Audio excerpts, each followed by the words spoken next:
All right. We are back here at Song of the Day, coming to you from the Rock Cave. I'm your host, Mark Pierce. It's Friday. You know what that means. Say it with me, people. It is Octane Friday. And that's when we kick it up a notch.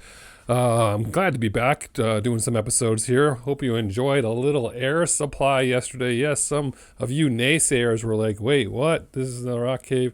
It's air supply. What? You're saying go see air supply? Anyway, it was a good show, and I'm sticking to it. But we are doing a 180 pivot from air supply today because it is Octane Friday, and I'm excited for today's topic, even though we've covered this band many times before, especially on Octane Friday. If you think about Octane Friday, they're like the poster boys of it, for sure. And if you want to be able to look up my episodes on them, don't forget to go to therockcave.com with its searchable database to take you to wherever you want to go on this journey here in the cave with those, I don't even know anymore, 1,300 episodes or whatever it is. So we are going back 50 years ago this month. That's right, 50, December 1st, 1975. Sean Murphy, that's like your 7th birthday or something. AC/DC released their second studio album, T.N.T. That's right. I love telling this story. I love this story. Just like I love the story from yesterday about Meatloaf and Air Supply and Bonnie Tyler. But the AC/DC has a couple of stories that are kind of interesting, and this is one of them. And T.N.T., again, their second studio album released 50 years ago. But asterisk, only in Australia and New Zealand. They were still trying to figure their life out. They're coming off of their debut album in that same year, February of 75. It's a High Voltage. Also only released in Australia and New Zealand. That record had kind of different styles of music, some different players coming in and out. But T.N.T., they do a little bit of a pivot, and they were a little bit more like heavy rhythm and blues rock and roll, starting to figure out who they are. So they put this out only there, and this record has what would become so many of their staples of their catalog. But if you're saying to yourself, High Voltage, I thought I bought that in X year or whatever, then you're right. Because it was only released in Australia and New Zealand in 1975.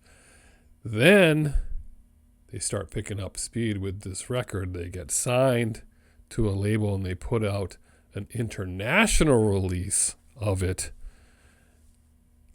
later, May of 1976. But it's not just this record. It's not T.N.T.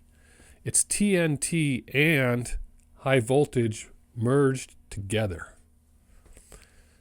We'll get back to that in a second. But the album T.N.T. has It's a Long Way to the Top, personal favorite, love the bagpipes, Rock and Roll Singer, The Jack, Live Wire, T.N.T. of course, Oi, Oi. Can I Sit Next to You Girl, High Voltage, and School Days. School Days was a single. They have great images of the album covers at this time and the singles, like they drew it themselves. But these would become staples, like I said. But because they hit it big and it comes out as they put out an international release, they finally get signed. They say, we're going to take your first 2 records and we're going to make it one record, and it's going to be called High Voltage. But the first one, High Voltage, is going to be very different. We're going to fool around with the tracks. So they basically had all of T.N.T. for the most part, except for School Days.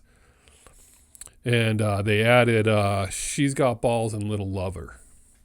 And they called it High Voltage. It's crazy, right? I mean, are you following me on this one? And that's the one that you all recognize when you look at that album cover. You're like, oh, and that was 1976 that came out. And it didn't really... It was all right in the United States, mixed reviews, people trying to figure out, like, are they Led Zeppelin? Are they something else? What are they? So They was struggling a little bit there. But this was the path that they were on with these songs and these records, and they would just go up from there.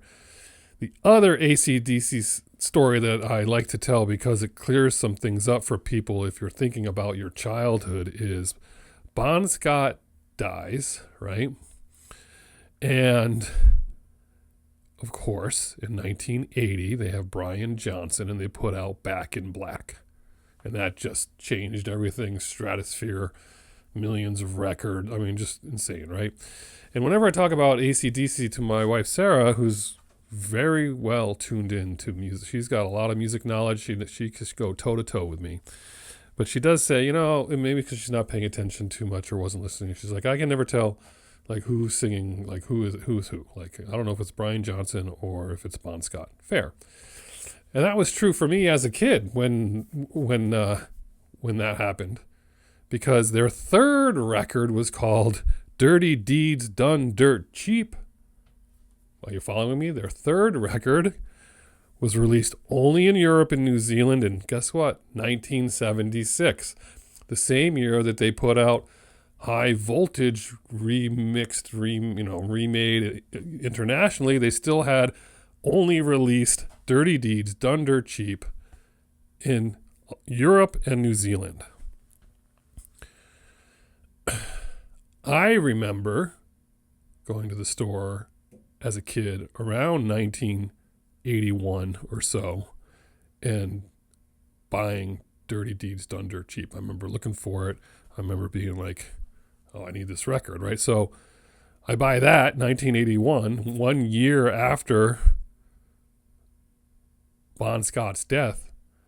They put out Dirty Deeds Done Dirt Cheap internationally in America on the strength of Back in Black 5 years after the record was put out. So you got Back in Black, 1980, doing awesome. Suddenly this record shows up, AC/DC, Dirty Deeds Done Dirt Cheap, and you're like, oh, another record by them. And it's really a 5-year-old record with a different singer, but we're kids not paying attention, we think it's the same singer. Anyway, do you guys all know that already? Crazy, right?